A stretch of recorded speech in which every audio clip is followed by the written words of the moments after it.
Zoom. We got Matt, Kevin, Nathaniel. We got everybody. We've got 6 here, 1 on Zoom. All right. Okay, we're good to go. Yeah. All right, good afternoon. Welcome to the October meeting. A little feedback here on the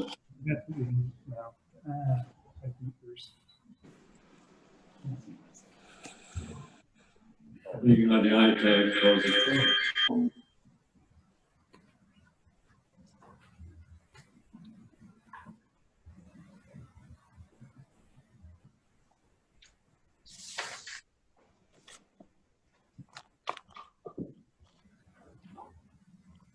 How do we mute on the iPad?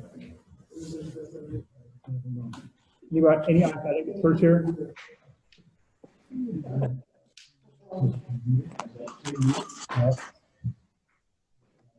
And Aaron, I did not join the same.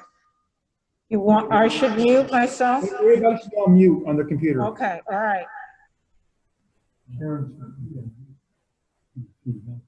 You see it, Nathaniel? See everybody else? Yeah, I did not join with sound, so I don't have a mute option. That's coming through. You want it unmuted or mute? No, mute. You want mute. We're using this during. Oh, okay. I'll join audio and mute. There we go. How do you mute yours? How do you mute that?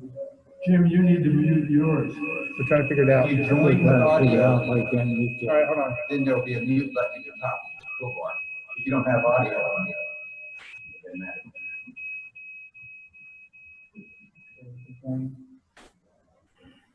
Yeah, use the internet audio. Now, when you click up here, there should be a mute button. See it? You're already muted. The red bar means you're muted. Okay, Rip, I'll meet you muted. Yeah. So it automatically was in mute mode whenever you started. Okay, now we're muted. Okay, We still have feedback. That should be from our audio here into our microphones here. that may be true. Is that coming from the microphone? All right, we're gonna try this again. Good afternoon. Welcome to the October meeting. Didn't blast everybody out of the room, so I think we're good. Paul, would you call the roll, please? Okay, we have Jim Carter, Nathaniel Monks, Ken Evans, Karen Gilmartin, Ray Zobot, and Jerry Carbone present, and Matt Barger via Zoom, so a full quorum. Okay, thank you. Certification reform, we've done. Proof of notice. Yes, proof of notice was put up in accordance with Florida statute. Okay, approval of the meeting's minutes from September. Any additions or corrections? Entertain a motion to approve. Second. Got a first, we got a second. All in favor, signify by saying aye. Aye. Opposed by the same sign. Motion carries. Again, we are, as a foundation, you can see that our activity level is really picking up in the court sports and the fitness center program. Leagues have already started in tennis. One of the reasons we're so successful at that is that we did it very slowly and cautiously, but also it is an opportunity to practice all the safe distancing and all the other requirements that we've had associated with COVID-19. So I'm glad to see that that is working well. I think all of us know that there's a lot of improved treatments for COVID and the vaccine should soon be here. And we're hoping this will enable us to return to, quote, a normal way of living as soon as possible. Our position on the board has simply been this, that we have taken a cautious approach. We have worked through with staff to do a phased reopening of the center and all of our activities. And you'll hear more about that as we go along today. And we would rather always operate on the safe side rather than get ourselves in a situation where we would be compromised. We also know that 2021 probably won't be a normal year, that we're still on this learning curve. And no matter what takes place, we will follow the guidelines. We will do everything we can to keep our community safe and still maximize the opportunities for everybody to participate in events. Today is a big day, and first of all, I would like to thank Ken Evans, the Finance Committee, and our staff for doing an outstanding job of putting together the 2021 budget.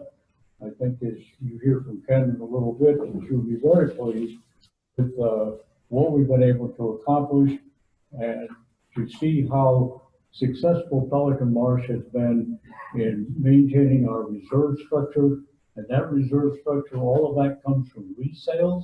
And we are very fortunate as a community that we are not taking part of that annual assessment and have to contribute that towards reserves. We've been able to do it on all resales. So financially, we are a very strong community. And for under $600 a year, all the amenities and everything that you enjoy here, I think the best bargain you're going to find in Southwest Florida. It's always been a pleasure to see how successful we have been and able to keep that fee low and still deliver maximum services. The CBD is continuing on their long-range plan. They've accelerated that. You will see increased activity out here in terms of median beautification.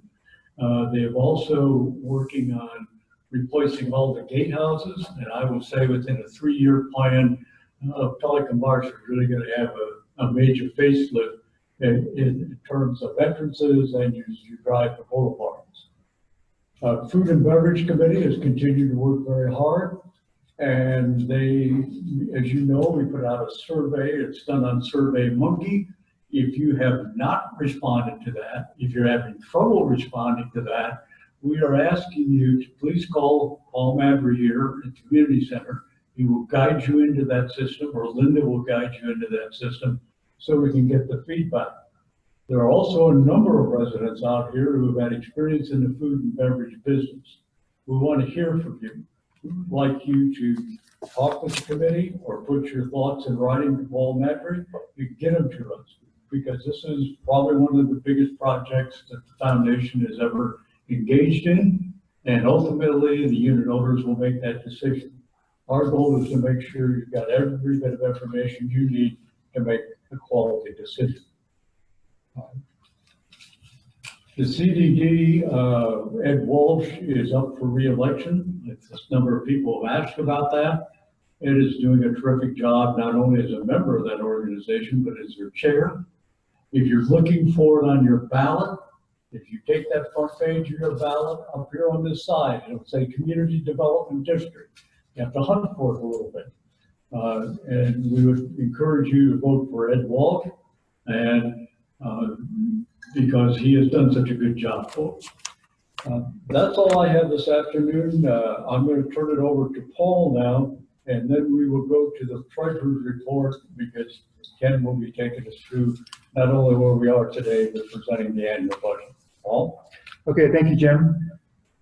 So as season begins to gear up over the next few months, we are still living in uncertain times. We're striving to do our best here at the community center to make things as normal as possible by providing most of the amenities and services to the residents. However, until a vaccine for the COVID-19 virus is readily available, we are still going to have to continue with our operations being in a safeguard mode, and certain activities such as cards and our coffee services will still have to be closed down for the time being.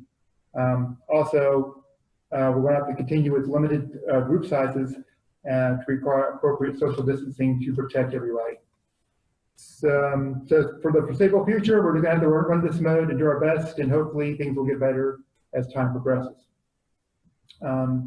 As I reported last month, Comcast has now shut down the old coaxial system for the TV and internet services. Those homes that did not convert, we had 41 at the time, did lose their services at that point. However, most of them have now called Comcast and made arrangements and have now been hooked up to the new system. So now Comcast's goal right now, and they're in the process of removing the old equipment, the pedestals and boxes of the old system. They're about halfway through with that project. In another 2 weeks, they'll be done. And then I know there's some associations that were waiting on that so they can do some landscaping projects in their community and common areas, so they can proceed pretty soon on that project. Last month, we also did send an email out to homeowners reminding them that the display of flags other than, or signs other than the American or statute or American or state flag is prohibited and against the rules and regulations in Pelican Marsh. However, we still have received a few phone calls for the past week or so where homeowners are still displaying either a sign or a flag in support of maybe a candidate they're supporting in the upcoming election. So again, just to remind everybody, you need to take these signs and flags down. We have now sent violation notices out to these residents. But however, to make our jobs easier and to keep up the good neighbor motto in the community, it's just be very appreciated if everyone follows the rules as stated and only displays either an American flag or a U.S. or state flag out front. Lastly, again, staff wants to thank everyone for their patience and support as we have navigated these uncertain but normal times, new normal times. And we're doing our best to carry it up for it's gonna be a different upcoming season, but we're gonna get the best we can for everybody concerned. So that's my presentation and report. Any questions? Any questions for Yeah, Paul? I got one from the ladies that play cards in Montgomery. They would like to have access back to the community center.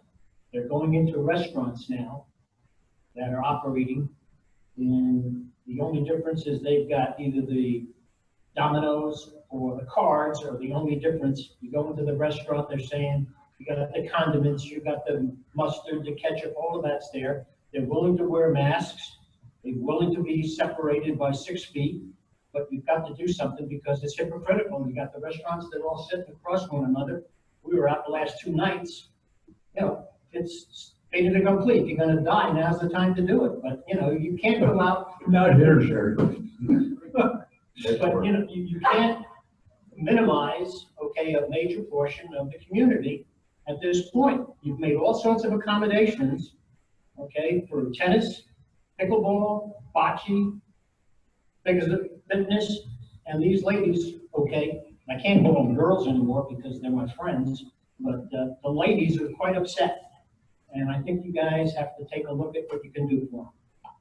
I would agree with Jerry. If we can fly on airplanes with masks, we should be able to play cards with masks. I'm there with you, Nate, and I'm there with you, Jerry. I think that it's time that we open that up. We've got to, if they're going to keep the social distancing, I'm there with you guys completely. They're all adults. They know what the risk potentials are or not. And I think it's unfavorable. You know, people are coming back, and one of the first things they want to do is play mahjong with their friends. There's very little social mingling outside of the community because, you know, but now we're cutting it off within the community. And I think we need to work something out. Okay, either that or close the whole place down. Well, Jerry, you mentioned that it would go okay if they appropriate socially distance at 6 feet. I don't know how you can play mahjong or other cards 6 feet It doesn't apart. matter. It's the same thing as eating at the restaurant. You think everybody's 6 feet apart at the same table? We're not a restaurant. We are dealing with the same human beings. They all breathe the same. Well, It's my understanding the guidelines are is that you wear a mask if you can't social distance 6 feet. It's an either or. Yeah. And so I believe that the guidelines allows a person to be closer than 6 feet if they have a mask on, which is how we fly in airplanes. I was at Sidebar last night, and then Bartulia, and then over at the new restaurant Founders last night. Nobody social distance. Nobody. Matt, Matt was talking. Matt, I'm sorry, we're gonna have to, Ray was talking, you were talking. Ray, will you finish? And Matt, I'll come back to you to get your comment. Sorry, step on your shoes, man. hey, Ray, can you speak I was close to the just- microphone? Speak close to Matt. Okay, that help? Yes. I'm just saying, I'm repeating the same thing that we do everywhere else. Spray down before the ladies go in there to play. It's no different than anything else. And when they leave, get it all sprayed down. Protections are there, as we stated, that we have no different than sitting at a restaurant table, 4 people at a time. Go in there with your mask on, you take it off when you're eating. They can leave it on when they're playing or not. They know each other, they know the risk. It's their choice, but I think we probably should open it up as the other. I'd like to make a point, if I may. I support it, by the way, and part of my reasoning is many of our associations have clubhouses. And I've noticed that many of the clubhouses have activities going on, and the women or men or both are sitting around the tables playing mahjong and cards at the clubhouse level. But not all of our associations have clubhouses. So those that don't find themselves in a position where they have no option, and I would support controlled openings so that we can allow that to happen here. Yeah, I think you said the key thing, Ken, in the controlled opening. I would like to see that phase back in to let Paul and Glenn work on a way to do that so that we just aren't shut down one day and then say the next day everybody can go play cards and mahjong. I think we have to do it in such a way is that everybody is comfortable. And I would leave it up to staff to set that up and to put the announcement out that this is how we'll do it. Now, I don't know, in season, I remember in some of these card events, they had a lot of people.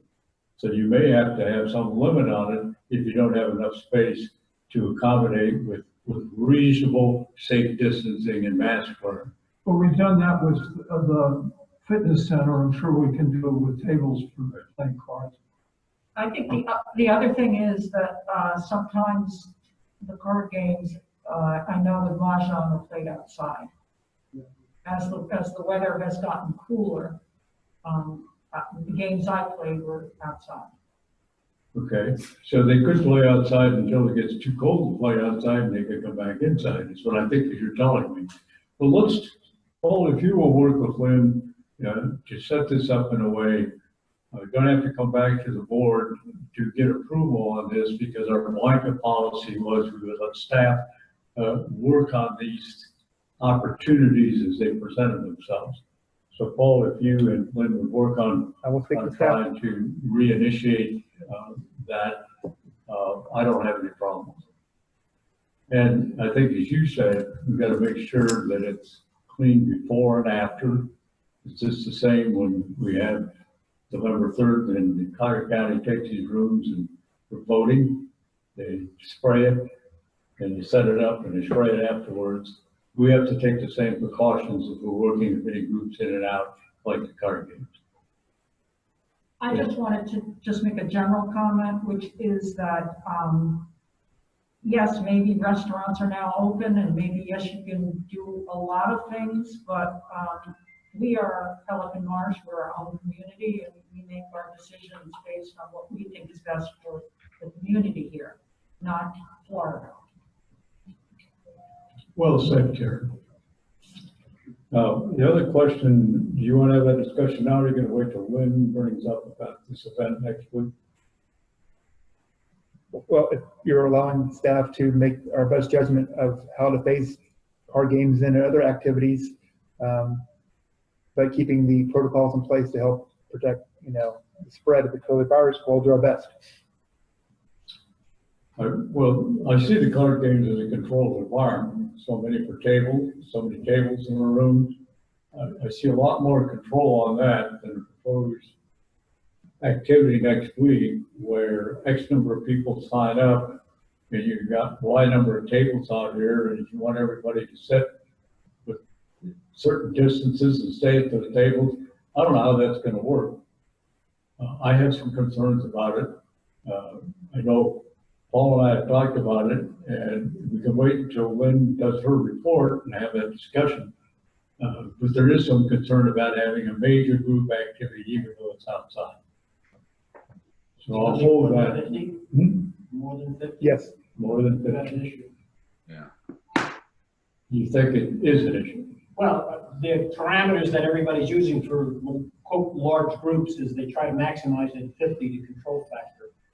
Okay, 50 participants.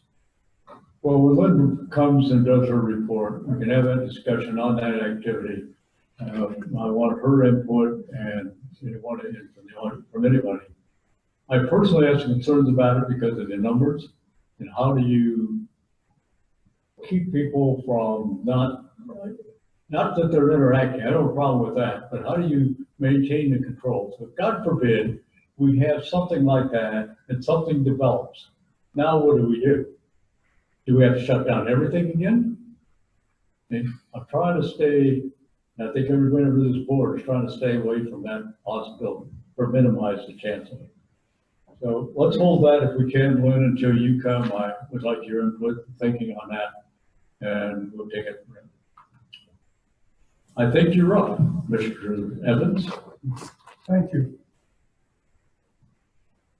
You ever thought I'd get to a point where the most fun was that I got to take my mask off? Oh, actually, we're up to staff reports first, because we're going to move down, Ken, to the new Okay, business. all right. Well, I have to put my mask back on? Yes, You gotta put it back on.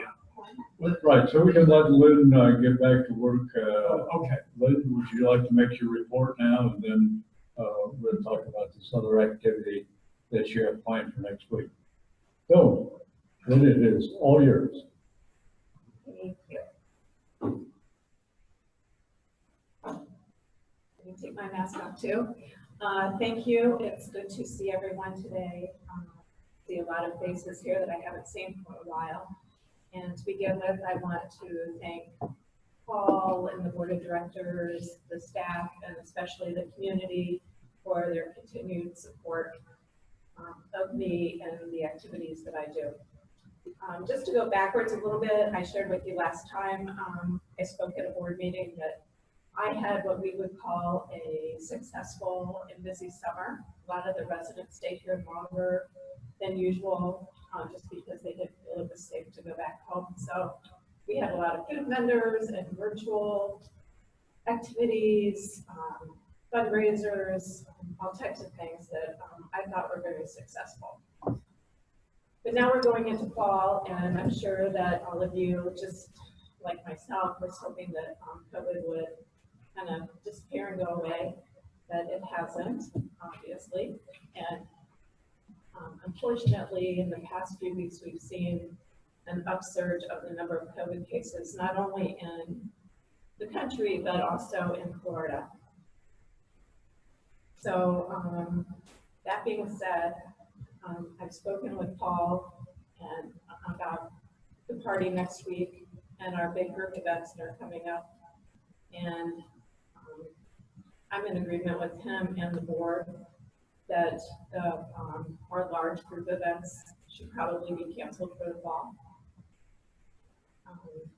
We have close to 100 people, and although I feel like it's everyone's own decision to make whether or not to come to the party, and we had it very structured with the tables separated and not combining tables, you still run a risk when you have that many people together. So we're canceling, I think we're going to cancel that, as well as the memorial for Chris Briscoe. There were a large number of people coming to that, people coming in from out of town as well. It's kind of sad for me. I was looking forward to the welcome back party, welcoming everyone back to the community, and Chris Briscoe was such a great man and also a very dear friend of mine. So it's sad not to have that, but I think I know the health and the safety of the residents is our number one concern. So for everyone out there, we feel like it's the best decision to make. Lynn, are we canceling the Chris Briscoe event? Yes. I was devastated. it's hard. There would be a lot of people. There'd probably be well over 100 people for I know that, and there are people flying in from all over the country to come to that. And I mean, it's very sad for me. I mean, I can almost cry right now. I mean, I'm in tears right now. Like very close to me, but at the same token, I mean, they understand, and if someone were to get sick at that, and you know, large groups are the spreaders of the virus when you have that many people together. So Very difficult decision. Yeah. Very Understood, though. Understood. I spoke to Doris yesterday, and she and the family are very understanding. They were concerned as well with having that many people together and the recent upsurge of the virus and having people come in from out of town. So I know that we want to do Pelican Marsh. We'd like to do a special dedication of some sort for not only Chris, but Jim Landon and maybe some other people. So at that time, hopefully things will be better and we can, you know, have a celebration for Chris when things are safer and healthier.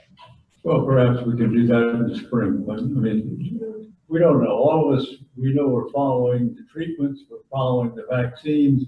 There's gonna cross over here somewhere, and you're gonna have the normal flu season that is mixed into this, and I think it's a wise decision, it's a sad decision, but we move it out into before season ends, it may be able to accomplish the same objective in a safer environment. There's some light on the horizon, and I won't tell you exactly. The nursing homes, okay, assisted living facilities are going to be the first recipients of the vaccine. One or two of the facilities have already been given notice that they will be receiving the vaccine at the end of November. And the facility has told all the residents and their relatives or guardians, et cetera, is that they will all receive that vaccine within that community. So some of it's moving forward. It's not continuing to be dark, but that is going to be happening here within the next 4 to 6 weeks, which I was surprised to hear it, but the source that told me about that, I was really taken back, and he says, no, it's a fact. He said, we've already been called on notice, and we've been told that we have to take it if we want to continue to reside in the facility. So, Good, well, that's, we are. Good. Okay, so, excuse me for getting a little emotional about that. So I'm going to work with some of the residents on something else for Chris in the future. So more on that later. Okay. So if we're not going to have big group events, I'm sure some of you are thinking, okay, what are we going to do? I think we live in a great community. We have just, it's beautiful here and a lot of great people that live here. So we're going to do smaller group events. I will have food vendors, classes, maybe a small concert, bingo. I've had a lot of people request that we bring bingo back, so I'm going to bring bingo back. And just some off-site events that we'll do, and just some fun stuff to keep people entertained. And you know, some people are lonely. Some people are still quarantining and they're not leaving their houses still. So it's good for them to be able to do stuff virtually or in a small group to feel connected. So, and that being said, it would all be social distancing when we do it, keeping everyone apart, like we talked about before. So just for an example, next week, even though we're not going to have the large welcome back happy hour, Bonehook Brewery is still coming to Pelican Marsh. You can order from them. They're making deliveries, 4 different deliveries between 5 o'clock and I believe 7 o'clock. So you can order your food. They'll bring it here hot. It's a great local vendor to support. And keeping you, if you're choosing to stay out of the restaurants, it's a great place to get something to eat. We have St. Vincent's coming, so we can support a local charity. They're doing a food drive.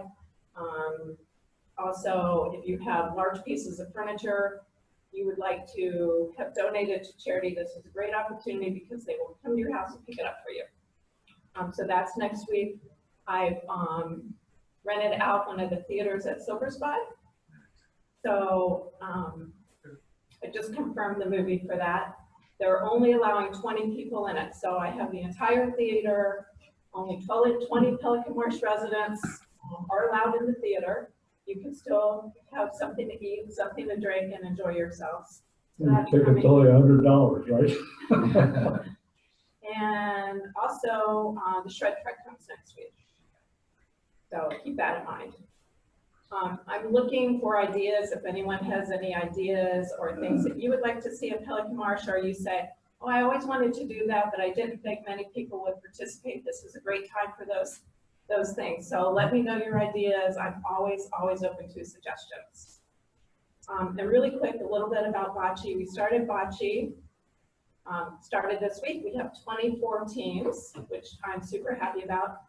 We have done a lot in bocce to social distance. The team sizes can be any size that they like, but we're only allowing 2 people per team to play on a night. No bystanders, no extra teammates, just the 2 people per team. And we've eliminated the middle court, so we're only playing the first court and the third court and leaving the middle court open. That being said, we have a good turnout and we're up to a really good start. We have I should mention that David repainted and stained and resurfaced the bocce courts. He did a great job. If you guys don't know him, he's awesome for Pelican Marsh. You probably see him out power washing, or he does everything. He's really a great asset to this community. And I wanted to thank Tina Mantel and Dino and Denise Loricella, I always get their name wrong. They're on the bocce committee and they've done a great job of helping me get the season going. So I guess that's about it, unless anyone has any questions. I just hope everyone understands and have patience and stay well and check on your neighbors. Glenn? Questions Talk on the board? to the golf club, okay, because their members are in the same position, okay? What they can have and what they can't have due to the large size, but, you know, it would be a great idea because of the community. I just feel like, I feel a little bit like, and correct me if I'm wrong, that that would be the same thing as having the happy hour welcome back. It'll be just chairs, they'll be just sitting and listening to music. It's a big difference between eating, drinking. It's just a thought. No, I like your idea. But don't we have the same 50-person limit right now for that? That's an outdoor facility. You talk, most of what they're talking about 50 is indoors. Well, her event is outdoors. Well, but Yeah, that's, and it's probably for the better to cancel it. I'm right now trying to set up a small concert inside. It would be 20 couples. But it would be, you know, something to do. And if we have a great response to it, we could always have it for 2 nights instead of 1. And just, like you said, Jerry, just have the chairs and no tables, no food service. Yeah, I think those are all great ideas and great thoughts, and we will find ways to do things a little differently, but still have that opportunity to be a viable community. And thank you for all your creativity in this process. Working on it. Thank you so much, Lynn. And it's so clear how difficult this is for you too, just personally. And we know that you are tied to our community, not just as an employee, but our community is important to you. And it's clear and it's challenging for all of us and particularly for you. So thank you so much. You're welcome. Thank you. Other comments or questions from the board? Any questions from the audience? Yes. I just wanted to make a point about the masks. So mask wearing, we went to my physician's office today and they had a little graphic on the outside of the door saying, please wear your mask properly. So when you see people walking around like this, with the nose hanging out or the mouth or this kind of thing, this is not helpful. And so even though most of these masks aren't all that effective, scientifically speaking, it would be great if we had a reminder for folks in front of the center, community center, that please cover nose and mouth at all times while in the building wearing your mask. The CDC has issued new guidelines on what constitutes close contact, and they say that if you are within 6 feet of someone for more than 15 minutes over a 24-hour period, that's deemed close contact, and that is so obviously any of these activities that we're talking about here, you kind of have to have masks unless you are, even if you're outside sitting next to each other, this is essentially Great, thank you, Steve. Okay. All right, thank you very much, Kevin. Keep up the good work. Thank you. All right, because I'm so used to hearing Ken speak about finances and the budget, I keep wanting to put him ahead of everybody else. But if I do that, then I have violated the agenda and probably be whipped after the meeting. So I need to stay with the agenda. The next item under old business is a report from the Long Range Planning Committee. And Matt Barge is the liaison for the board to that group. So Paige, I think you are ready to give the board a report. And then I will go to Matt for his comments as he is the board liaison. Did we just lose internet? No, you're gonna get something up there, Okay. or down here as a Facebook. Yeah, depending on where you're looking. But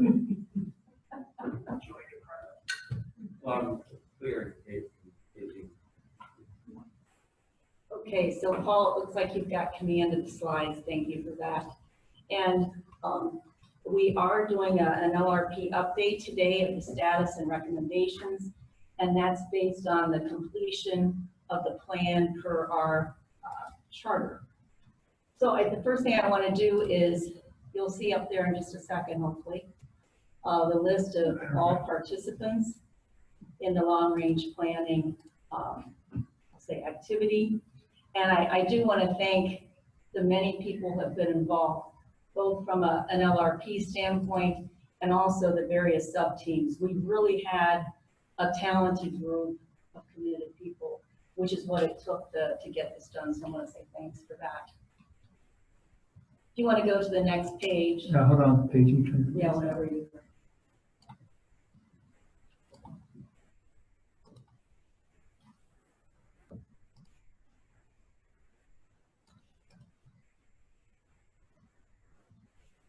well, disappeared from there. Oh, there you go. The second thing I want to do is just say thank you to the board. First of all, thank you for giving us the opportunity, asking us to do a long-range plan.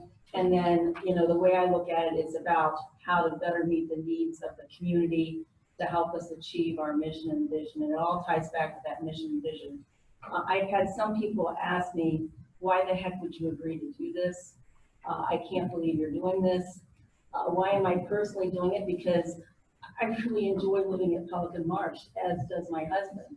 We're very happy here. It's like living in paradise. How can you argue? Every day you get up and you see where you're living, and it's like, wow, this is fantastic. So I love living here. So that's the primary reason I'm doing it. The other reason I would say is that people who know me know that I constantly want to improve things, see things be even better than they are. So that's why I want to see that as a desired outcome from the LRP, is that we know how to do things better and even improve beyond where we are. However, having said all that, we can't rest on our laurels, and we need to renew and restore our image, which we'll talk more about. And we're very confident that we can do that as an LRP team. If that's what we want to do, we will figure out how to do it, hopefully with the help of the long-range plan. So I do want people to see this as a call to action.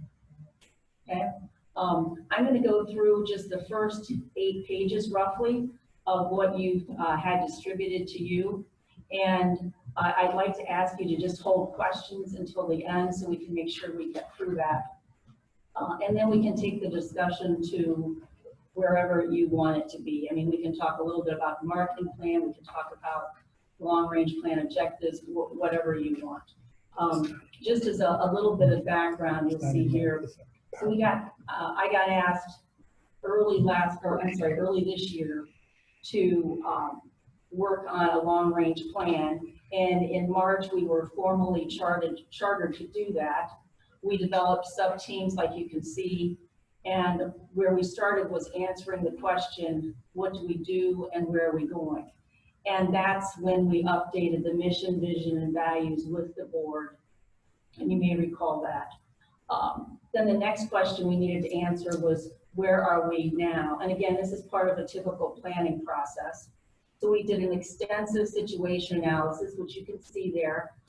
Many one-on-ones. We did a SWOT with several people that included input from the community, realtors, marketing firms, and again, an extensive trend analysis. But, you know, what's important about that is the implications, the so what. And what are the implications of all those situation analysis learnings on our mission and vision. So if you want to go to the next page. So the next key piece of that is obviously how do we get to where we're going?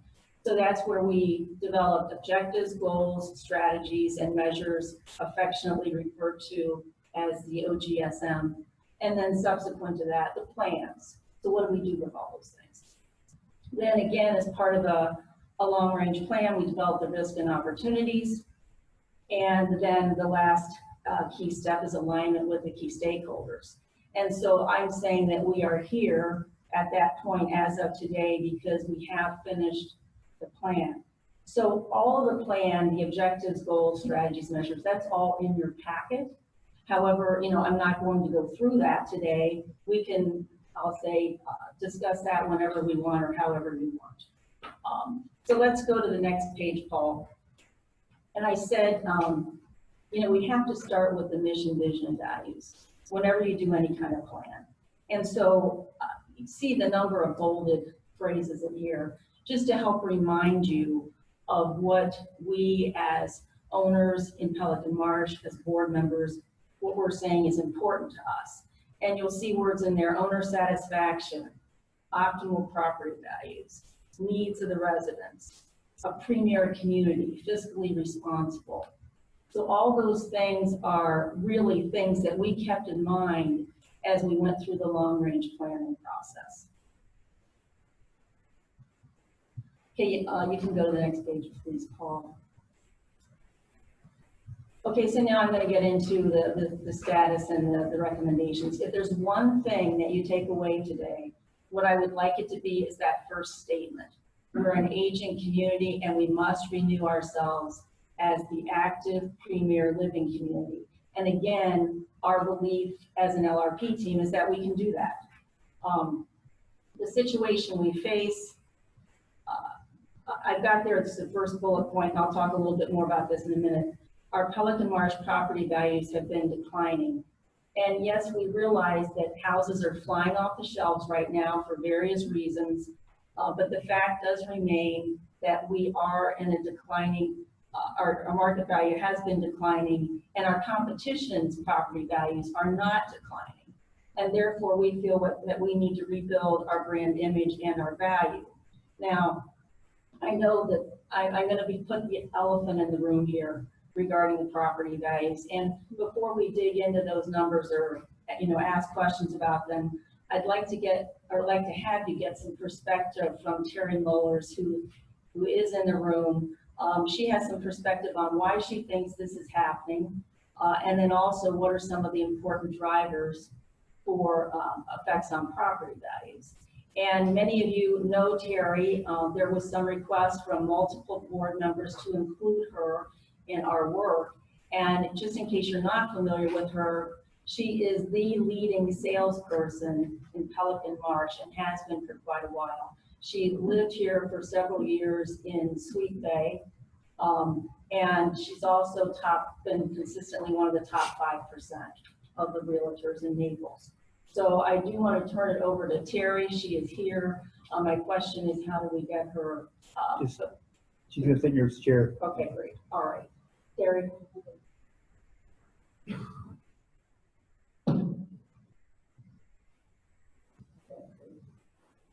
This is really weird, isn't it, guys? So, yeah, my husband and I and our kids lived here for 14 years. Our kids graduated from high school in Naples. We've been around for Can you bring the microphone a little closer to you? Sure. I've been around. I do the majority of my real estate business is done in Pelican Marsh, Pelican Bay, and in the North Naples area. So from a listing perspective, I spend a lot of time down here every day, lots of times.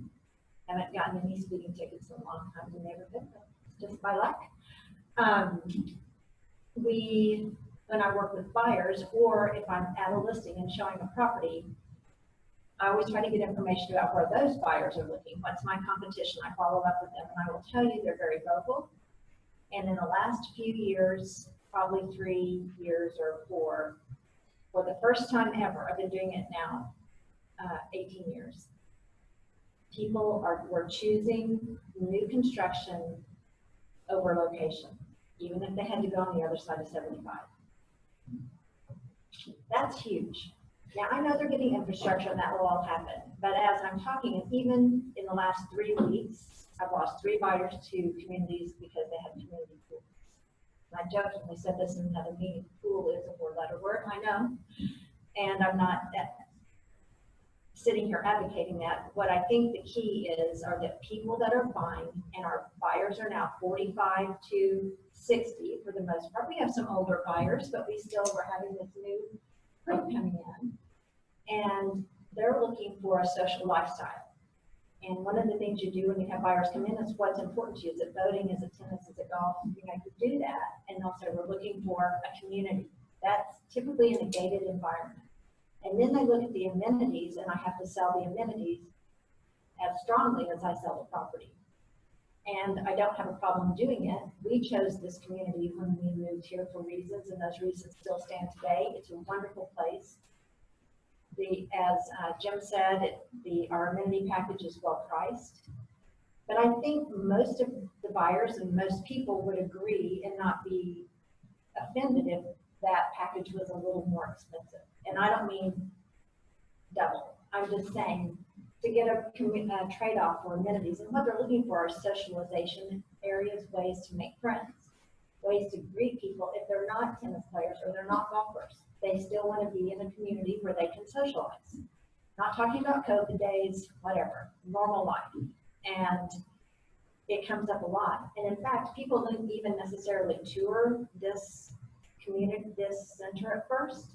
And I'll talk to them at a listing and they say, well, you know, but you have the community pool. Our grandkids, it's important for them to create a lifestyle for their family to come visit them. And that means their grandkids, and where can they go? Away from the house. Meet other kids. And I know there's not a community pool. They're shocked. And I do talk about the possibility lately of food service here in a cafe environment where they will have a place to socialize, and that's been well received too. So if and when these things get approved or certain things are improved, we can sell that as a coming feature, and it will be really important. But all our competitive communities, and I'm seeing from these numbers, which surprise me a little bit, we're losing buyers to what used to be a step down community is what I would call it, either because of location or product that they're selling. And Pelican Marsh is beautiful. We have all the space, the access to get anywhere in town. We have, and I still say we because I act like I live here. When we moved out, my husband said, don't you miss Pelican Marsh? I'm there every day. I'm there every day. I miss tennis and I miss the gym though. And so anyway, it's important. And part of the aging of our properties, this is just a side thing, and it happened in Pelican Bay, and it's happened in the Moorings and Park Shore and everywhere. Pretty soon it becomes dirt value. Once you're a certain age, our buyers don't want to buy older homes. New roofs are important. Do they now have impact glass? You know, we have that conversation in here a lot because most of our properties still don't have those things. We're seeing new roofs all over, but people haven't put in impact glass, or they've got older shutters. And new buyers are very concerned about this. So it's incumbent upon a homeowner to improve their properties, or then they price accordingly, which might account for some of this percentage decrease, because people say, yeah, I can buy that. It's going to take me 100 for the roof and 100 for impact glass, and now I've got 200 going into it before I ever change the decor. So anyway, that's a whole other discussion, but that's part of the aging. Pelican Bay's gone through it. They're older than us. I kind of think of them as our sister community. Those houses are being torn down, single family homes, selling for lot value, which is now between 1.6 and 2 million. They're buying houses, tearing them down, and building new houses. So their investments at 5 to 8 million on those properties, and they're selling. And we're not there yet, but we're going to be close. So that's kind of the trend we're seeing. But the amenity package and the lifestyle that we can provide for our residents, current and new, is becoming very important, very important. So. Okay, thank you. Thanks, Terry.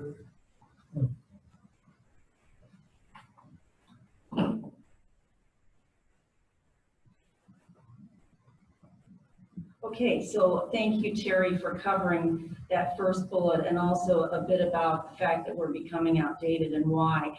I'll just make one other comment there on that bullet. There's a lot when you read about communities such as ours in terms of a concept that's called aging out. And what that means is that basically as people age into, I'll say, their 80s and beyond, they may be looking at other places to live that better meet their needs. And they may be willing to take lower property value prices because of that. Or unfortunately, but hey, it's gonna happen to all of us, they might pass away and their whoever's managing their estate may choose to, I'll say, unload their property for whatever property value they can get. So that's the aging out phenomena that we expect we will be going through. Terry talked a little bit about falling behind with what new buyers want. She also talked a little bit about location. It's getting to be more and more common for people to be willing to go further from the beach to get new. There are communities that are being built that have plenty of beautiful Mercado-like shopping around them that are substantially east of here. So location will be decreasing in terms of one of our advantages. Now, I'd also say, hey, we do have strengths and we need to continue to leverage those strengths. So we do all still talk about our location. We talk about the value of the amenities, you know, what we get for the money that we invest. We have a lot of natural beauty, and we also have a great price range of properties here that people can pick from. So we have a lot of strengths to talk about. Now, in terms of status and recommendations, what we feel we need to be doing is addressing 3 key focus areas. So the first one is new amenities, which we'll talk a little bit more about, infrastructure, and then programs. So those are the specific areas of focus that we recommend as you go through the long-range plan. Now, if you want to go to the next page, our near-term recommendations, which is based or are based on the situation analysis. So all those conversations, all those surveys, all the trends analysis, our near-term recommendations are that we keep moving forward with implementing food service. And I've put in there, it's approximately 500,000 in capital, and there will be an owner vote on that. We're assuming sometime in first quarter. Paul and the fitness committee have underway upgrading the fitness center equipment. We're recommending hiring an architect and space planner for the current 5.4 acres, focusing initially on the interior of the community center so that we can optimize it, reconfigure it possibly for better meeting the needs and future amenities. And then the last point on the near term is to execute a marketing plan. Now, if you want, we can discuss that in more detail through a work session in November prior to the next board meeting. We could then review and prioritize elements of that. You could also have a chance to hear firsthand from the person through video that we're recommending as a firm to do that. I just want to clarify a couple things on the marketing plan. Okay, I'm going to ask you to just keep moving along. You're highlighting what you researched and found, but I think I got to keep this moving because I've got a very long budget to present you this afternoon. Yeah, I just want to move to the next steps. That's the last thing I have to cover. So the marketing opportunity would have some short-term wins for the community in terms of improving our website, which needs some significant overhaul. And in order to avoid that being, I'll say, a drain on Paul and his resources, Marla Ottenstein, who I know a lot of you know, she would be managing that process for us, and she has over 20 years of experience in marketing, and she's committed, along with marketing team members, to manage that over the next 4 to 6 months. Okay, so let's go to the next steps page. So the first one there is to hold some type of work session to further discuss today's recommendation. We had promised a little while ago to have a food service Q&A. We could do that at the same time, and then we could also get into more marketing plan specifics. So we want to do that before the next board meeting in November. And then the following next step would be to agree or discuss further, as you're interested, the objectives, goals, strategies, and measures. We could certainly talk those more in November. And then the plans, in terms of the recommendations that we've made, those are really up to the board and Paul's staff regarding any agreement or execution of the plans. And then we also feel that we need to determine the owner's priorities from a list of potential amenities. So for example, we need to provide more definition and more pros and cons of some of those options, so that we do have complete transparency and we avoid some of the challenges we've had in the past.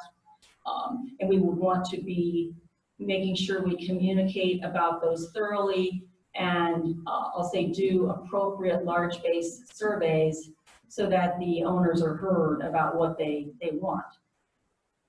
The next recommendation is that we identify land space options beyond the current 5 acres. So the previous page, I was talking about the current space and the interior. This one has to do with options beyond our 5 acres for our highest priority amenities and the director's visions, which were part of the input to the plan.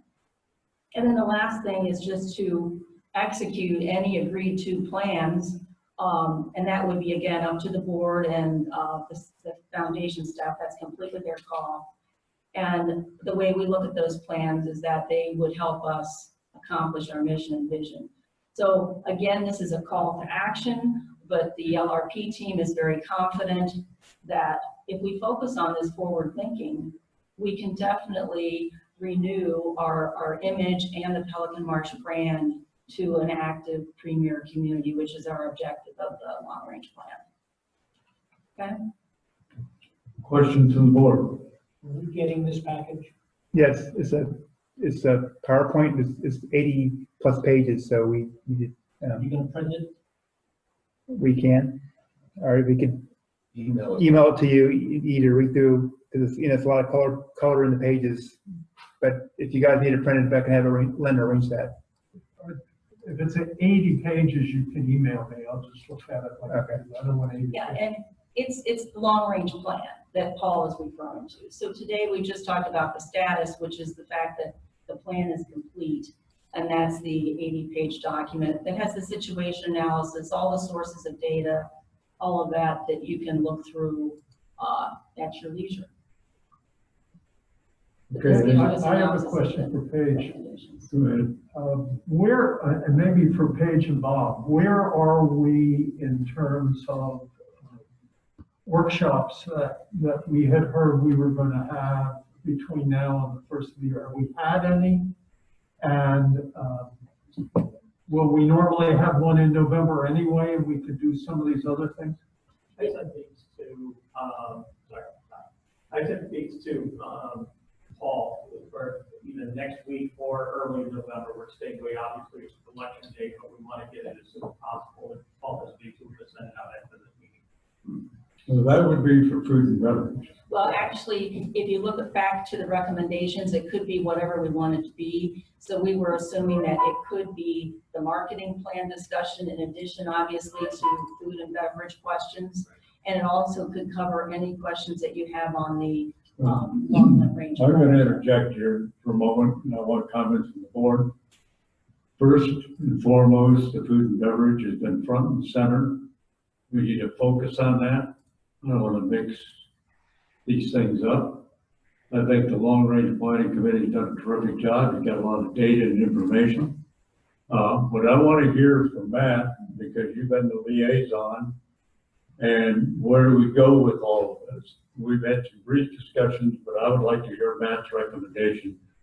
And I want to keep food and beverage on track, and I want to focus on that because of the magnitude and the impact it's going to have in this community. So I don't want to mix anything up. Stay focused.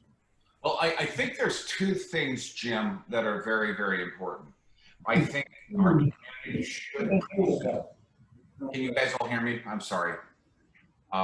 but I think we should continue to pursue the restaurant. We found some great news recently about the full liquor license. And I think that that is an advantage to us.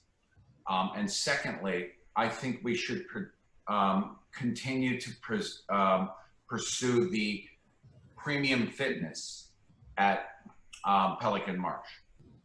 As a lot of people have spoken about, we at least have 25 to 30 ladies who would pursue a premium package at the community center. But the most important thing right now, I think, as where we stand right now, I think it's almost time to recess the long-range planning committee. Well, and that, as we said at the beginning, our work is finished. We have met the obligations of the charter. So that's why you all received everything that you will receive. And I hear what Matt's telling me, and I think that the board, not just this board, but future board coming along in the first 2 quarters of 2021, sit down and take all this data with the long-range planning people and evaluate how and what, where you might use some of these things going forward. Yes. And people may have personal disagreements with some of the data that's presented, but it's up to the board of directors to take the information that comes in, the elected board, and eventually sort through this in a long-range planning workshop and say, this is what we think we can accomplish in Pelican Marsh. Take all this. What are the operating realities for us as a foundation? Who makes a greater impact than the board of directors of the foundation? Obviously, the CDD, as far as aesthetics in this community, makes a far greater impact than anything that we do. So they are like our brother or sister organization, and as they renovate gatehouses, as they change these things, that will increase value in Pelican Marsh. Jim, that being said, I don't think for a minute that we should not have a singular focus on pushing forward with the restaurant and looking into the idea of having a premium fitness center here. I don't disagree with that personally, but we need to hear from the other board members. But okay, we've got 2 things on the table. One is a couple of near-term projects within the next, I'm going to say 12 months. And that is, what does the decision of the community do with food and beverage? And that's all going to hinge a great deal with Bob when you start a workshop next month and when you get all this input from people and eventually the residents make this decision of what they want to do. Once that piece evolves, then you have a much better perspective on what you can do with anything else. The parallel thing is all the improvements being done in the CDD operation. This may change some of the marketing and selling perspective of Pelican Marsh. I'm not going to argue the statistics about home prices, but as I truly believe it's not true in my neighborhood. Prices have gone up. And as people renovate homes and improve them, the prices go up. Now, some real smart people are buying units in here and then putting $200,000 or $300,000 into them, and they're going to kick that price right up here. So I think we need to take all this data and integrate into, and Matt, I would like to. You know what? I think we really have to touch upon marketing. I really do. I think that the presentation that Marlo put together was very, very effective, but I thought it was a little bit pricey in my terms. But I think that we should keep that in the back of our mind for 2021 and have a contingency budget of something for 2021, 2022. I'd like to make a comment, too. as part of the budget process, I asked all the committees to come to me and to the finance committee and give us an idea of the money that they needed for 2021 to ensure that our financial planning was in place. And one of the things the long-range planning committee did was, for example, help us with a competitive analysis that resulted in us recommending an increase in the resale fees. In addition, there were some things that Terry and others came up with in the marketing plan that I felt had merit, and I want to be careful we don't lose some of those. For example, we have an awful website. It's not user-friendly, people don't need it. And so I think under $25,000 is a number people look at and say, wow, why? But I also think there are pieces to it that maybe we want to look a little further at, with the idea of maybe moving ahead a little sooner. And it would be helpful, instead of saying, let's put the whole thing off, that we take a little bit of time and say, which are the elements that will help us in the short run? And I do agree with Matt that if you just look at it as a lump sum, it's a lot of money when we've got another $500,000 and a major project we're getting ready to spend. But if you think of, for example, just doing the website and maybe a brochure and a couple other things that are done in concert with what we're doing for the food service, that it is a good use of investment. But we somehow need to get past the big list and into a few of the key things. So my recommendation is, whether it be a couple more board members or whether Paul take another cut with Paige and Bob and say, which are the things that we can take that will be the most helpful in the short run, and then come back to the board and say, here's some money that we would like. I think you'll find that from a financial standpoint, the outstanding, I say that with a smile, the outstanding finance committee has found all kinds of dollars to tell you about today. But seriously, I mean, I do think we have money for important projects. Well, and I would welcome the opportunity to talk with whoever is willing about some of the near-term marketing things that we can do, starting with the website that we could spend money against this year if desired, and then what we would need to do to maintain that, and any other marketing components for 2021. So whoever is willing to do that in whatever type of form, we can be ready to do that very quickly. Well, let me clarify a couple of things here. One, if we need to spend money in marketing any of these areas in the discussion, whatever takes place, I understand, again, the money's in the budget to do that. So I think Paige has provided for us in her committee. She's given us the information. Whatever category you want to look at, it's here. It's up to the board now to take what they've done, and we have a motion on the floor from Matt, who is thanking Paige and the committee for the work and recommending the committee go to recess. And we, the board, take what they have presented and work with it either totally or separately as we move forward. So I need to get that clarified first, and then we can go forward with what pieces of that we might integrate in the next year or 2 years. Whoever's on the board, whatever the direction is, you've got the foundation to work with. Can I ask a question? Yeah.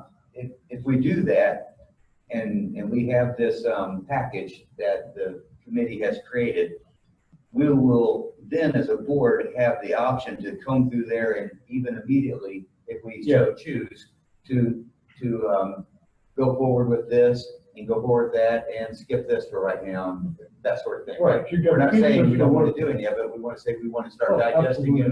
But you've got the whole package. And then if you want to say, you can cherry pick the things that you need short term versus going long.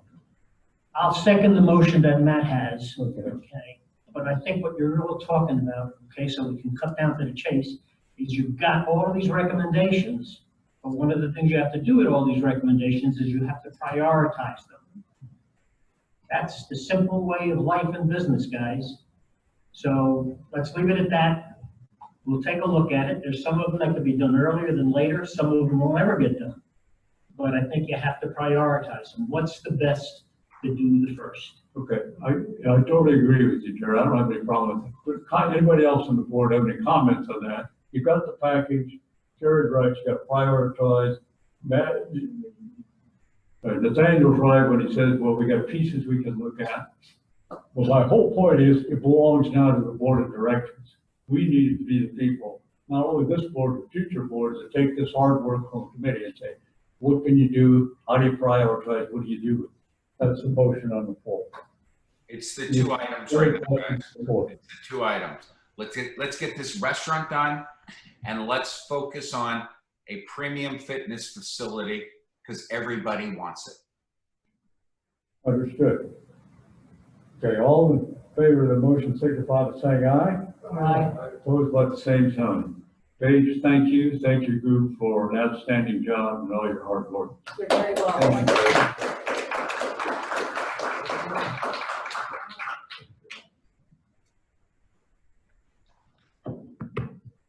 Okay, now I am on target, Mr. Evans. It's your show. It is your show. The long awaited. Here comes the show. All right, it's time to go to sleep. Just a couple of things. One is this will all be on the website, the now infamous, infinite, whatever the hell it is, website. And the way the process works, this is a presentation of a proposed budget. We have as a board and the owners have as a group 30 days to review. You're welcome to ask any questions that you have. I would get hold of Paul first. And if you have questions other than anything you might raise today, that is, and we would be happy to have someone to answer it. I'm going to go through this somewhat fast so that we don't make this the longest meeting, but the second page is some of the points that I would like to raise.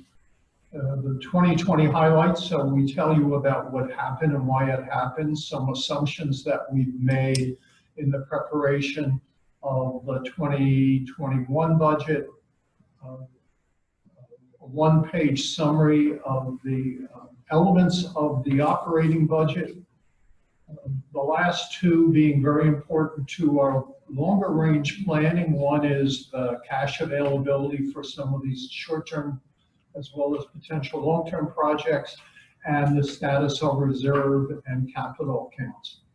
So, next one, Paul.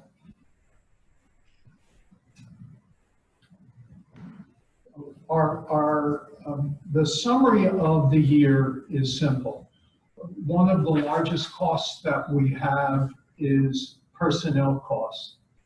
And our income is basically fixed by the assessment level from an operating standpoint. So the assessment level stayed the same, but our operating costs were less. So we ended up with a pretty substantial balance, which we'll talk about. We have strong both, for those of you that have been around, you recall since 2018, we have been taking all of the resale fees and allocating them to reserve and capital and building those both back up. We've had substantially more resales than we budgeted. Historically, we stick with 100 resales a year. The last couple of years, we've had more. Our new budget will still stay with 100. It is better to be pleasantly surprised each year than be aggressive with that number, since it drops right to reserves and does not impact our operating statement. Something that we found, and I'll tell you the names of some people on the committee that you might or might not know what their backgrounds are quickly on the next slide. But Jerry at the last board meeting said, with all things being considered, we have all these things going on. We're raising the value of our foundation, and yet we've done nothing with the resale fees. We should seriously consider it. And I asked Paige if she could take some of her team with a bias towards the realtors and see if you could come up with some support for an increase. I gave a multiple page summary of the report that came out on the 25th of September. That team supported a $4,500 resale fee, and we have recommended to the board, and they've given a tentative approval, though we haven't approved the budget yet, to go forward with that effective with the 1st of January. The other thing we found was that the accounting firm that we had been using over the years was not keeping track with the latest pronouncements, was not able to give us the support that we needed, and as we increased the quality of our finance team, we found that the accounting firm needed to be upgraded. We did a survey, we interviewed firms, and as it turns out, the firm that the CDD uses for their accounting is the firm that we chose, unrelated to that, but it was part of the reason. And I will tell you, just during the interview process with Phillips Harvey Group, they asked us questions that our accountants, auditors had never asked us, which were important to the quality of the foundation. So I think you'll find we'll be getting that input. They start in the fall with the audit for the year. The other thing that came out of this competitive analysis was a quantitative commentary regarding our competitive position with regards our foundation fee, our HOA fee. And I don't have a slide on it, but I'm going to tell you that of the 6 fees that we studied, we were half of the other. And 2 things. Number one, most of our owners and buyers think that $1,500 is for the foundation, when in fact it isn't. $900 of it is for the TV and for Comcast. Only $600, that's $50 a month, folks. $50 a month provides us with people like Patrick and Johan and Lynn and all the services that we provide. And in addition, for $80 or $90 a month, you get a $200 TV package that some of us with our other homes are paying for the same thing. It is one of the best deals in town. Okay, next slide. So we made a decision as a finance committee that we were going to keep the 2021 operating budget the same level as we've had before, and I have a sheet on that. But the point is, what we did is when we put the budget together, we had a projected deficit from not increasing the assessment to the owners by about $50,000, and we had a net surplus in 2020 of 87. So we're going to use 50 of the 87 so that we can hold the assessment consistent. We are, however, by contract required to pay Comcast 4% a year increase, and that we will have in our assessment increase for the Comcast portion. The other thing to keep in mind for those who've been around for a while, we had a signing bonus from Comcast. This current year, 2021 coming, will be the last year that we will have any money left from the signing bonus, and that's a little over $100,000 a year. So in 2022, we will be asking the owners to pay the full price of the Comcast bill. The preparation of the budget starts with Jim Scullin and Paul Madre. And for those of you that haven't met some of these team members, Jim Scullin is a contract, we call him our bookkeeper. He happens to be a CPA. He has some of his own firm still going, very bright. And we thought the fellow we had before was good. This guy's even better. And between Paul and Jim, they provide the finance committee with the first cut of the operating budget. The committee spends a little more time on things like cash management and the reserve fund use, but Paul and Jim do an excellent job of giving us a baseline to work from. We review each line item. There are 3 members of the committee, 2 of whom are also happen to be CPAs. Larry Novak from Boston had his own firm, is one of our committee members. Joe Leone, who many of you know, who has the same role with the golf club as he does with us. He's on both of our finance committees and has been actually a great benefit to us in trying to understand where the golf club feels about things and what we can do.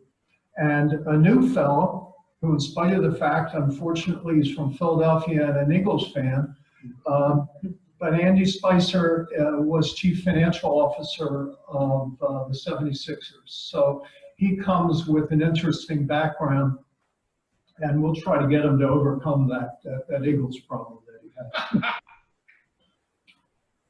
We have done a little reallocation, which you'll see when we get to the financials.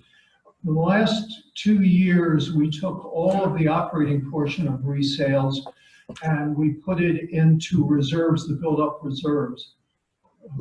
Our expectation and our hope, at least our committee's hope, is that Bob and his team and Matt, the work that they're doing to put forward an option for us for food service is passed by the owners.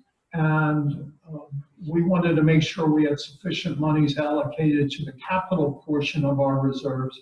So starting in 2021, we're going to put the minimum that we need to fully fund our pooled reserves or replacement reserves, and that number is about $200,000 a year. All the rest, which at budget would be another $250 in 2021, will all go into the capital account. Again, I'll show you that page.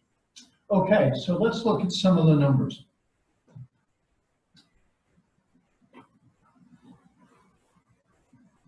Again, the point is the only increase in the assessment to the owners that comes to 1580 is the increase in the cable and internet assessment of 4%. Right. One of the things we're trying to do is educate the management teams of the associations to tell their people that they're not paying 1580 to the foundation. They're paying basically $595 to the foundation, and all the rest is going for the best cable service in town. And even when you add those two together, the next closest association, and that includes Kensington, the Quarry, Audubon, Pelican Landing, and the Vineyards, as well as Pelican Bay, we are still the lowest. Okay, one-page summary. This is on your website. Because we didn't increase the assessment for operating revenues, we start at the top, the same level. If you'll come down to operating expenses, you'll notice that our projected operating expenses were less than budget. And again, it was because Paul and Jim recommended to us, and Paul implemented a very good review with Johan and Patrick regarding the employee level required with the pandemic.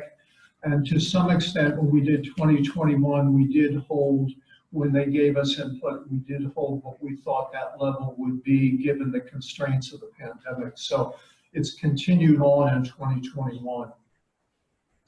The fitness center concept, financial concept, is different. Most of the fitness center costs come from contract employees that are 100% variable. So when they don't work, there's no revenue and there's also no cost. And though, because we get a piece of their revenue, when we don't get their revenue, we get less opportunities. So our net bottom line was less in fitness because of that. On court sports, we have a number of employees. We did reduce the employee cost of our fitness sports, but because people weren't taking classes, we had a reduction at the top end from our portions. So we still had the loss that we carry. We know that's the way we run our court sports, and we projected a full service program in court sports in 2021, but a less than full program in fitness center because we still have the constraint because of COVID. Lynn obviously got hurt quite a bit because of COVID this year. I would suggest that what you don't see with these numbers is what Lynn did to make up for the problems that existed in this community, brought in all kinds of food service vendors. Believe me, I believe we have 3 directors. I believe all 3 are stars for our community, and we should do a much better job of marketing the quality of our management team. So the bottom there is cable and internet. We basically break even. We're a little bit down. This one year was a hiccup, but it's new. It's normally what comes in goes out. So where are we financially? What do we have in the way? Next slide, please. What do we have in the way of dollars available to do what we need to do in the short run and hope to have in the long run? For those of you that are not financial people, I'll explain that operating cash to some extent is going to go up or down even if you have a great year. It's a function of when the numbers of the dollars come in that are free dollars, or whether, for example, at the end of the year, people are nice enough to pay us the assessments before the beginning of the next year. So in 12/31/19, the people that prepaid us are in that number. In 12/31/20, we did an estimate that they would pay some, but in 2021, we have no prepayments because we don't know what it was. So it looks like we're going down between 2020 and 2021, but I can assure you that that number in 2021 will go higher. As far as the reserve and capital fund, 300,000 for reserve in 19 is accurate. 595 in 2020 is 98% accurate. And I say that because we did not project out resales to the full extent that we actually think they'll occur over the last 3 months. So that number should actually go up a little bit. And for 2021, the only number that's in there is the $200,000 that basically less expenses that we expect that budget. And again, we think that number will be higher. If you look at the capital fund, which is important because that's where Bob wants money if we move forward, we should end the year with at least 319,000 in the capital fund. And again, if in the last couple of months of the year, we sell more than the budgeted level of resales, that number will be even higher. And in 2021, with the $4,500 number for resales, we will get a pretty good positive impact to our capital account, but that number only assumes 100 resales, and there's no reason to believe that number is not going to be higher, at least for one more year. So I think it's a very conservative budget. I think it's important that the owners understand that we have focused our energies on rebuilding our reserves. We have done that, and we have put ourselves in a strong position for a number of the things that Paige and her people have asked us to look at, not just food service, but commentary regarding the fitness center and other things that might be recommended. So there's money for us if we spend it wisely, and if we do something like food service that improves the quality of our community, we will have even more benefit. The last page is nothing more than the support in a little more detail to the cash projection that we made on the prior page. You'll see it shows where we're actually spending the money on planned reserves, replacements. And for 20 and 21, we have none of the hoped for expenses related to any of the capital that Bob's looking at, so and Matt. So there's under capital expenditures, there's none. So if I've done that fast and I lost you, I apologize. If I did it slow and you're bored, I also apologize. First of all, questions from the board. That's as good as a presentation in 22 years. Thank you so much. Happy medium. Holy shit, excuse me.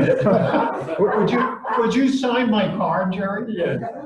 Thank you, I appreciate it. But the money for the upgrading, okay, for the fitness center is coming out of reserves, is it not? The money for the fitness, anything in the fitness center is a reserve fund. Because you're still stealing my money that I know. A quick question. How many, we're going to be above the 100 houses resold. What are we on track for? Do we know? Ballpark? Paul, what's your latest projection for the end of the year? I think we'll come in around at least 20 to 30 homes sold, more than the budget.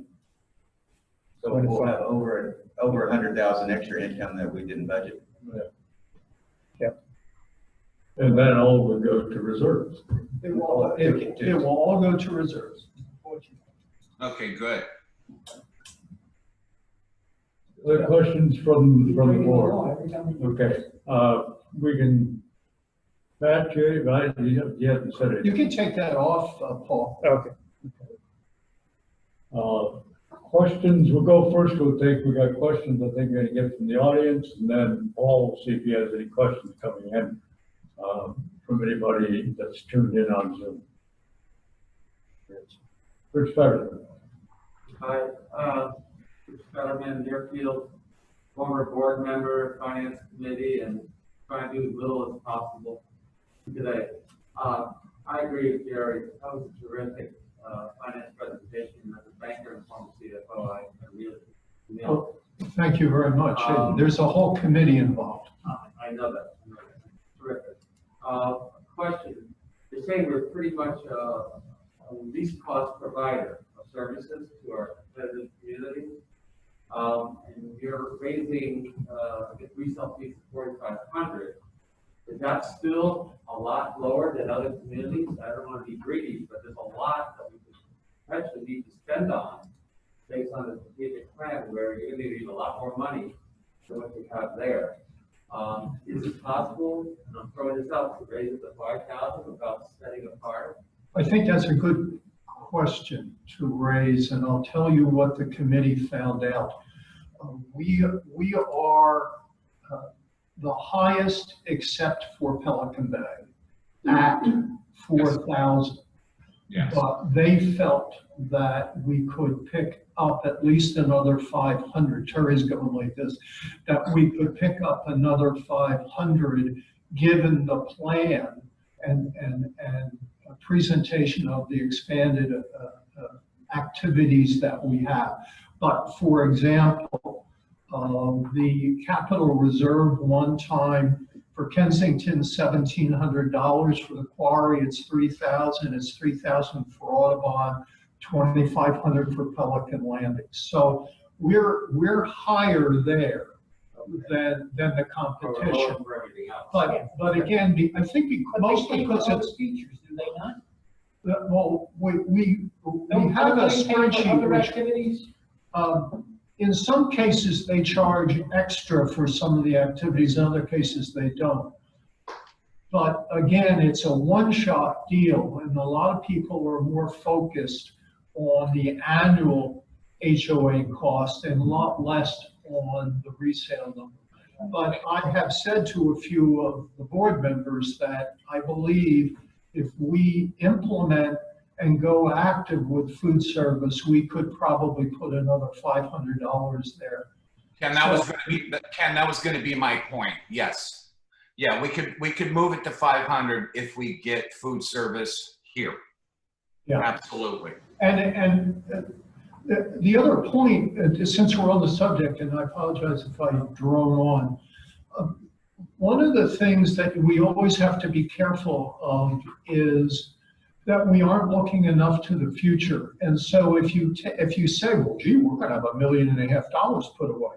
Well, yeah, except somebody's going to come to us in a few years and say, I think it's a good idea to tear this whole place down, or I think you should add another floor because you need to double the fitness center.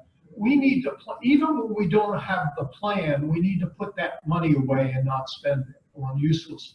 So I'm of the opinion that, and our time is up in March, at least Yuzi and Nizi and Ray, the three of us are up. But the committee strongly proposes that we continue, much like our accountants have said, do it, which is to take all resale fees and keep them in reserves. So that's a personal bias that I have. We have a very strong demand situation right now, and that's what I'm saying. Well, we don't know how long that's going to Yeah, Rich, the analysis that I guess I made is you take a look at the value of what the foundation owns, okay? X million dollars, you divide it by 1,914, and you could probably support $6,300. That's what they're buying into. They're buying into what we've created. They walk in the door, we built it for them, they could use it the day they walk in. Okay? And the other thing I would suggest too, Richard, is I think we're beginning to get some communities begin to understand that they too need to be putting in the resale fee because of the assets that they have. And slowly they're beginning to recognize this. So we try to balance that too in our formula, that gives room for individual HOAs who have a sizable investment and may not be using any buy-in, as I love the term the jury's educated me on, into their assets. So we want to leave room for that. Last comment. Looking ahead, blew me away. The dunes, they invested $10 million to do a whole revamping of the whole dune situation. And what blew me away, which I don't agree with, they did the whole thing without assessment. They did it on loan. I don't know how they did it. The point is, huge investments are going to be needed for this place, and we got to reserve for that. They just overcharged the management fees for years. Unbelievable. Okay, other questions in the audience? Yes, Steve Burke. So I just want to make a comment about Ken's statement about the breakdown of the master HOA. I think it's so important that I really believe that it should be emphasized in all communications with the community, and that these two items should be separated from now on forever, so that the master HOA fee speaks to what it actually is, and the Comcast fee is held separate. I mean, that's a number that everybody I speak to casually says, oh, I think 38 going to 58, but that's not really the case. Right. And so as Comcast starts to accelerate because of the loss of our subsidy, that number is going to get bigger, and it should be the Comcast number that gets bigger. Comcast will be growing. We look really substantially better, I think, if we separate those. So in the course of our public communication. Steve, thank you. I absolutely agree with you. And one of the discussions that Paul and I have had is going to the, with my friend over here who works very hard to try to get the presidents involved, to go and ask for the bills to be separated so that there's a Comcast bill and a foundation bill that goes on the January assessment that everyone has. And so if Sandy keeps pushing it, which I know he says he feels the way you do and I do about that, we want to try to put more distance between the two numbers. Can you expound on that? What, can the board just simply make that decision to have an annual assessment for Comcast and then an HOA fee so everyone instantly sees what is what? Well, we give it to them that way, but what they tend to do, unfortunately, is they bundle it and you see one line item on your January assessment that has foundation and then it has their own association. And what we're trying to do is find a way to get them to separate it. So that it comes as two line items. You can send it all you want, but it's the management companies that collect at the individual associations that want to see one number, one check. What are the realtors, where do they get their numbers from when they're telling a potential buyer how much the master HOA fee is or something? Jerry's right there. Where does that number pull from? So the foundation gives them the number. So the foundation could start giving that out as two separate numbers. There's a Comcast bill and a foundation bill, right? But Paul, is there anything stopping us from doing that? But everybody tends to put it together insofar as the community is concerned. Yeah. Right. But your individual real estate companies, when you go look at a listing sheet, they're gonna give you one number. They're gonna break it down. And Comcast is a utility bill, you know, essentially it should not be anywhere on the listing sheet. Yeah, the listing sheet. Jerry's absolutely correct on that. It's up to the management company. Timuron is always, we have a first quarter invoice sent to the owners. It breaks out the Timuron HOA, the Pelican Marsh administrative cost, and the Pelican Marsh cable on that first quarter invoice. So I think that Sandy can beat up the managers, the presidents, and have presidents beat up the managers, and they can do this for the members. So that number is broken out separate. Good idea, Rick. Terry's trying to comment. It's divided out, master association and individual homeowners association. This is in our MLS information sheet, it's printed out, and every buyer gets it, and every realtor uses it, and it gets annual total cost for fees in the community every year. Yeah. There's no way to separate a Comcast number from, Well, we can communicate it if we educate the realtors. wow. And, I'll go for that. and explain it that way, because we do explain the whole things that were included in the fees. It's either yard service, contact, cable, blah, blah, blah. Fine print, and we end up talking about it with buyers. So we explain that to them.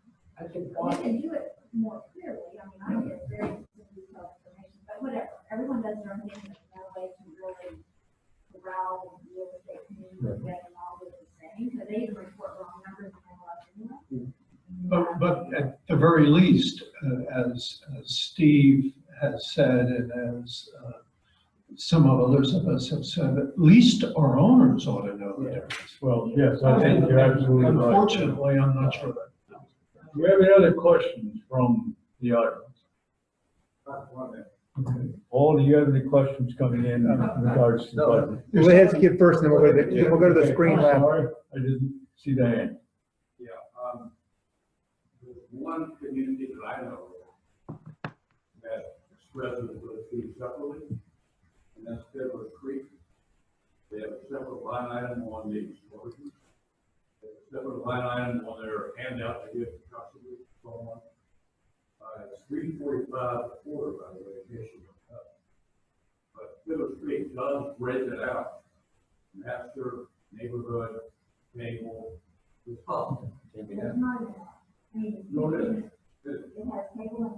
Yeah, well, other fees. Okay, any other questions from the audience? Paul, did you have anybody come in with questions on the budget? I got a few that came in, just in general, because they've been coming through the whole meeting, all the different subjects. We can go through all those questions if you want to now. So I have to put this on now? No. Well, Yes. the mask. Put it around your Why don't you, can you pull out the ones on budget? Let's see here. We have one on the budgets. Oh, I saw one with numbers in it. One more, go up a little more. Yeah, right there. What's that being? It's saying, being a new owner, I would recommend the resale fee from $4,000 to $5,000, still lower than the competition and not going to sway a buyer from joining the community.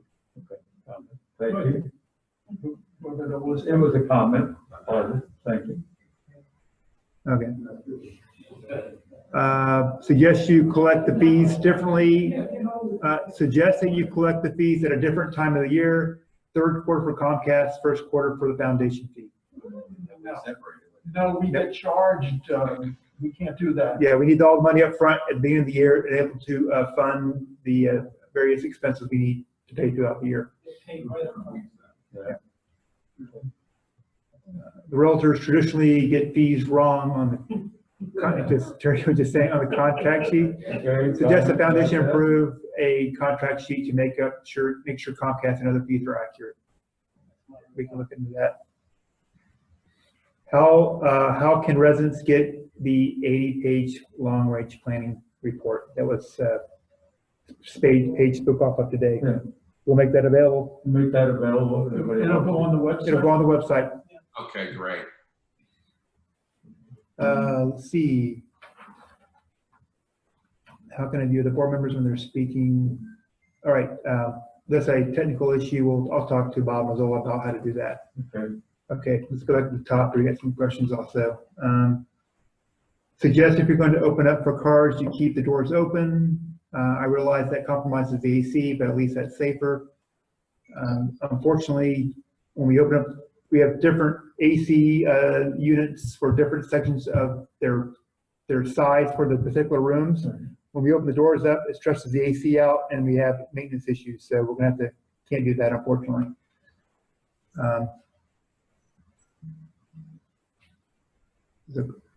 Great job, Lynn, thoughtful and creative, executing social events for our residents. We all concur with that. Absolutely. When will the long-range document be available on the website for residents to review? We're going to have that on by the first thing tomorrow morning. It'll be available on the website to review for those who are looking for it. And that covers all the questions. Okay. All right.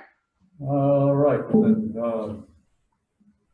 thank you, Ken, for again for all your work, for your committee's work, staff's work. Great budget.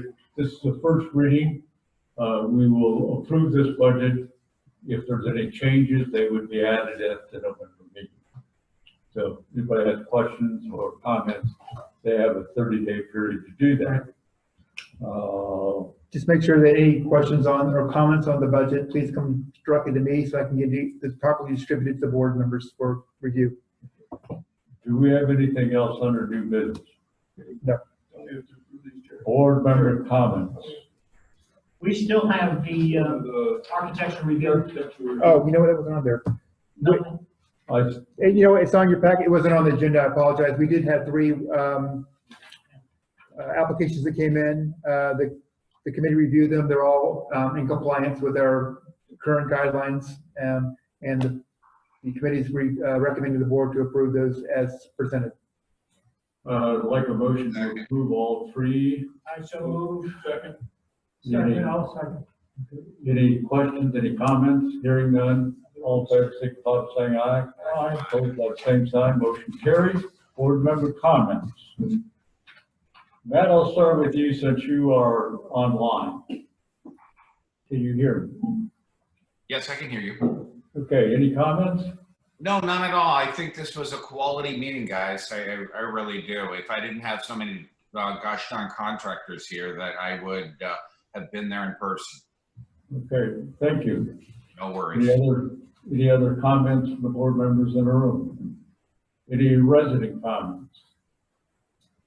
What's better? I think the board has done a great job on balancing safety and keeping the place open. I really mean very thoughtful, from Johan all over the place. Really well thought out, no overreaction, just really well done.